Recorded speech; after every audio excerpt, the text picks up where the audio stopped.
ঈদের দ্বিতীয় দিনেও পশু কোরবানি। নিজেদের ভেতরের পশুত্বকে কোরবানি দিতে হবে বলেন শামীম ওসমান। জানাবো হাত ঘুরে 2 দফায়ও বিক্রি, অস্থায়ী হাঁস ও মাংসের কেজি 600 থেকে 900 টাকা। জানাবো 17 এমপি নজরদারিতে এবং সর্বশেষ জানাবো ভূমধ্যসাগরে নৌকাডুবিতে বাংলাদেশি সহ নিহত 11, উদ্ধার 51। শুনছিলেন সংবাদ শিরোনাম, এবারে বিস্তারিত। ঈদের তৃতীয় দিনেও পশু কোরবানি। ঈদের দ্বিতীয় দিন আজ রাজধানী ঢাকা সহ দেশের বিভিন্ন স্থানে পশু কোরবানি চলছে। তবে ঈদের দিনের তুলনায় পশু কোরবানির সংখ্যাটা কম। রাজধানীর বিভিন্ন এলাকা ঘুরে দেখা গেছে ঈদের দ্বিতীয় দিন সকালে পশু কোরবানি দিচ্ছেন অনেকে। কেউ কেউ পারিবারিক ঐতিহ্যের কারণে, আবার অনেকে ঈদের দিন কসাই না পাওয়ায় কোরবানি করেননি। ইসলামী শরিয়ত মতে কোরবানির পশু জবাই করার সময় থাকে 3 দিন। হিজরি জিলহজ মাসের 10, 11 ও 12 তারিখে সামর্থ্য অনুযায়ী কোরবানি করা যায়। ফলে কোনো কারণে ঈদের দিন কোরবানি করা সম্ভব না হলে ঈদের পরের 2 দিন পশু কোরবানি করা যায়। নিজেদের ভেতরের পশুত্বকে কোরবানি দিতে হবে বললেন শামীম ওসমান। সহিহভাবে পশু কোরবানির মাধ্যমে সবাই যাতে নিজেদের ভেতরের পশুত্বকে কোরবানি দিতে হবে। তিনি প্রধানমন্ত্রী শেখ হাসিনার দীর্ঘায়ু কামনা করে সবার কাছে দোয়া চান। তিনি বলেন, প্রধানমন্ত্রী যেভাবে দেশকে সামনের দিকে এগিয়ে নিয়ে যাচ্ছেন, মহান আল্লাহ যেন তাকে সুস্থতা ও নেক হায়াত দান করেন। সবাইকে ঈদ উল আজহার শুভেচ্ছা জানিয়ে তিনি আরো বলেন, আমাদের সবাইকে একে অপরের সুখে দুঃখে পাশে থাকা উচিত। আমরা যাতে সবার সুখে সুখী হতে পারি, আবার সবার দুঃখে দুঃখী হতে পারি, সেই দোয়া চাই। হাত ঘুরে 2 দফায়ও বিক্রি, অস্থায়ী হাটেও মাংসের কেজি 600 থেকে 900 টাকা। ঈদ উল আজহার নামাজ আদায়ের পরপরই পশু কোরবানির পর্ব শুরু হয়। বেশিরভাগ ক্ষেত্রেই দুপুর নাগাদ শেষ হয়ে যায় গোস্ত কালচা আর ভাগ বন্টন। এরপর চলে গরিবদের মধ্যে বিলিয়ে দেওয়া গোস্ত সংগ্রহ করে কিছু অংশ নিজেদের জন্য রেখে এক শ্রেণীর মানুষ বাদবাকি মাংস বিক্রি করে দেন। তাই নগরীর নানা স্থানে কোরবানির মাংস বিক্রির অস্থায়ী হাট বসতে দেখা যায় ঈদের দিন শেষ বেলায়। এই হাটের সন্ধ্যা থেকে রাত পর্যন্ত বেচাকেনা দেখা যায়। যারা কোরবানি দিতে পারেন না তারা কম দামে এই হাট থেকে মাংস কিনে নেন। ঈদের দিনে মাংস বিক্রি এবং কেনার অন্যতম মাধ্যম হিসেবে রাজধানীর বিভিন্ন এলাকায় জমজমাট বাজার বসে। এবারও তার ব্যতিক্রম হয়নি। ছিন্নমূল ও দরিদ্র লোকজন রাজধানীর বিভিন্ন স্থান থেকে কোরবানির মাংস সংগ্রহ করে তা ওই সব বাজারে বিক্রি করে দেন। প্রতিবারের মতো এবারও রাজধানীর বিভিন্ন স্থানে কোরবানির গোস্তের অস্থায়ী হাট বসেছে। বিভিন্ন বাড়ি থেকে পাওয়া মাংস নিয়ে এসব হাটে বিক্রি করছেন দরিদ্র শ্রেণীর মানুষ। প্রতি কেজি গোস্ত বিক্রি হচ্ছে 600 থেকে 900 টাকা। এমনও দেখা গেছে এই মাংসকে 5 কেজি বিক্রি করলেন, তার কাছ থেকে একজন 600 টাকা কেজিতে কিনে নিলেন।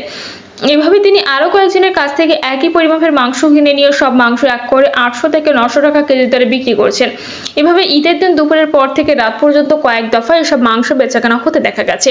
কেউ অল্প মাংস সস্তায় বিক্রি করছেন, আবার কেউ আধা মনের মতো মাংস বেশি দামে বিক্রি করছেন।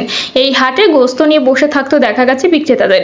এসব হাটের অধিকাংশ ক্রেতাই স্বল্প আয়ের মানুষ, তবে একেবারে হতদরিদ্র ক্রেতা এই হাটে তেমন দেখা যায়নি। তারা সবাই ছিলেন বিক্রেতাদের দলে। বিভিন্ন মাধ্যমে হিসাব করে পাওয়া তথ্যে দেখা যায় কোরবানির গরুর কেনা, হাসিল পরিশোধ আর কসাইয়ের মজুরি দেওয়ার পর কোরবানির মাংসের মূল্য দাঁড়ায় প্রতি কেজি 750 থেকে 850 টাকা। কোনো কোনো গরুর ক্ষেত্রে তার চেয়ে বেশি। কোরবানির সেই গোস্তই হাত ঘুরে রাজধানীর বিভিন্ন স্থানে বিক্রি হচ্ছে 750, 800 ও 900 টাকা কেজি দরে।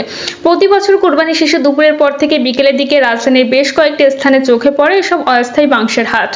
এবারও দেখা গেল সেরকম কিছু চিত্র। শহরের অলিতে গলিতে অস্থায়ী বাজারে একটু কম দামে মাংস বিক্রি হচ্ছে। রাজধানীর মালিবাগ রেলগেট, খিলগাঁও, রামপুরা ব্রিজ, নতুন বাজার, বাড্ডা লিংক রোড, নতুন বাজার, নটা ও বসুন্ধরা আবাসিক এলাকা সহ বিভিন্ন স্পটে বসেছিল কোরবানির মাংস বিক্রির ভাসমান হাট। নগরীর একাধিক মাংসের হাট ঘুরে দেখা যায় কোরবানি দেওয়ার সামর্থ্য নেই, বেশি দাম দিয়ে মাংস কেনারও সামর্থ্য নেই এবং কারো বাড়ি থেকে গোস্ত চেয়ে নিতে সংকোচ বোধ করেন এমন লোকজন কম দামে মাংস কেনার জন্য এসব হাটে আসছেন। বাড্ডার একটি মোড়ে মাংস বিক্রি করছেন সিরাজুল ইসলাম। তিনি জানান, যারা মূলত কোরবানি দেননি তারাই কোরবানির মাংস কিনতে আসছেন। আমরা 650 থেকে 650 টাকা দরে মাংস বিক্রি করছি। মাংস কিনতে আসা আলমগীর জানান, অফিসের চাপ এবং রাস্তায় গাড়ি ভাড়া বেশি হওয়ায় গ্রামের বাড়িতে যেতে পারিনি, তাই আজকে গোস্ত কিনতে এসেছি। দাম সামান্য কম, কিন্তু তাজা মাংস। এছাড়া গরিব মানুষ কম দামে মাংস কিনতে পেরে খুশি। অন্যদিকে সকাল থেকে ভিক্ষুক ও গরিব অসহায় মানুষেরা বিভিন্ন বাসা বাড়ি থেকে যে মাংস সংগ্রহ করছেন সেগুলো তারা এসব স্থানে বিক্রি করছেন। এই সুযোগকে কাজে লাগাচ্ছেন কিছু মৌসুমী ব্যবসায়ীরাও। 17 এমপি নজরদারিতে। আনার হত্যাকাণ্ডের পর নজরদারিতে রয়েছে 17 এমপি। এই 17 এমপির বিরুদ্ধে বিভিন্ন ধরনের অবৈধ তৎপরতা, অন্যায় এবং নানা রকম অপকর্মের অভিযোগ রয়েছে। তাদের গতিবিধি কঠোর নজরদারিতে রাখা হয়েছে। আর যেন ভবিষ্যতে এই ধরনের ঘটনা না ঘটে এবং সরকারকে বিব্রত না হতে হয় সেজন্য এই ধরনের ব্যবস্থা বলে অনেকে ধারণা করছেন। সংশ্লিষ্ট সূত্রগুলো বলছে এই সমস্ত সংসদ সদস্যদের ইতিমধ্যে তাদের আচরণ ঠিক করার জন্য সংযত হওয়ার জন্য ব্যক্তিগতভাবে নির্দেশনা দেওয়া হয়েছে। আওয়ামী লীগের একাধিক শীর্ষ নেতা এই সমস্ত বিতর্কিত এমপিদের সঙ্গে কথা বলেছেন এবং তাদেরকে সতর্ক করেছেন, কিন্তু তারপরও তাদের ব্যাপারে কড়া নজরদারি রাখা হচ্ছে। উল্লেখ্য যে ঝিনাইদহ থেকে নির্বাচিত এমপি আনার ভারতে নির্মমভাবে হত্যাকাণ্ডের শিকার হন, আর তার হত্যাকাণ্ডের রহস্য উন্মোচন করতে গিয়ে বেরিয়ে আসছে চাঞ্চল্যকর তথ্য। আওয়ামী লীগের কিছু স্থানীয় পর্যায়ের নেতা এই হত্যাকাণ্ড ঘটিয়েছে বলে প্রাথমিক তথ্য প্রমাণে জানা গেছে। পাশাপাশি আনারের অন্ধকার জগৎ উন্মোচিত হয়েছে। তার মাদক ব্যবসা, চোরাচালান ব্যবসা সহ অন্যান্য অবৈধ কর্মকাণ্ড সরকারকে একটি অস্বস্তিকর পরিস্থিতির মধ্যে ফেলেছে। আর এই সমস্ত কারণে ভবিষ্যতের জন্য এই ধরনের ঘটনা না ঘটে সেজন্য সরকার সতর্ক। ভবিষ্যতে আনারের মতো এই ধরনের ঘটনা যারা ঘটাতে পারেন বা যাদের আচার আচরণ এবং বিভিন্ন কর্মকাণ্ড প্রশ্নবিদ্ধ তাদেরকে ইতিমধ্যে সতর্ক করে দেওয়া হয়েছে।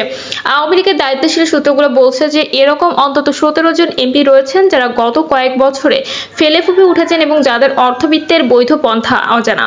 তাদের বিরুদ্ধে বিভিন্ন সময় মাদক চোরাচালান সহ নানা রকমের অভিযোগ রয়েছে। এছাড়া এই সমস্ত ব্যক্তিদের বিরুদ্ধে চাঁদাবাজি, টেন্ডারবাজি সহ সন্ত্রাসী কর্মকাণ্ডের অভিযোগ পাওয়া গেছে। তারা যেন এখন থেকে সতর্ক হয়ে যান, ভবিষ্যতে এ ধরনের কর্মকাণ্ড না করেন সেজন্য যেমন নির্দেশনা দেওয়া হচ্ছে, তেমনি তাদের নিরাপত্তা এবং তারা কি করছে না করছে সে সম্পর্কে নজরদারি রাখা হচ্ছে। উল্লেখ্য যে আওয়ামী লীগের এরকম বেশ কিছু এমপি রয়েছেন যারা বিতর্কিত, যাদের বিভিন্ন আচার আচরণ প্রশ্নবিদ্ধ, কিন্তু নানা রকম বাস্তবতার কারণে বিশেষত জনপ্রিয়তার কথা বিবেচনা করে তাদের ব্যাপারে কোনো কিছু করা হয়নি।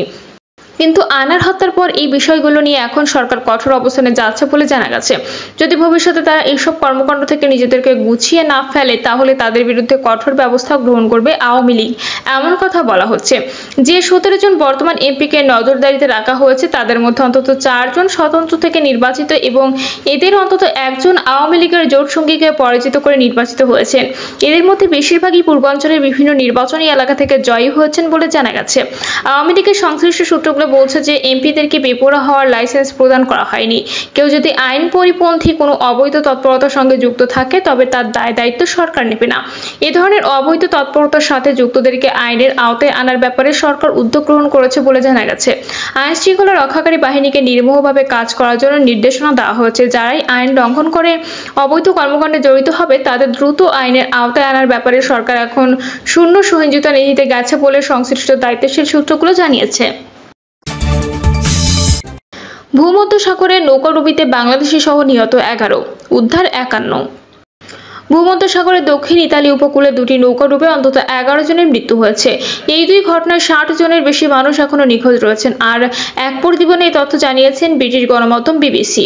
জার্মান এনজিও রেস্কিউ শিপ বলছে ইতালির ল্যাম্পেদুসা উপকূল থেকে একটি কাঠের নৌকার নিচে ডেক থেকে 10 অভিবাসীর মরদেহ উদ্ধার করেছে তারা।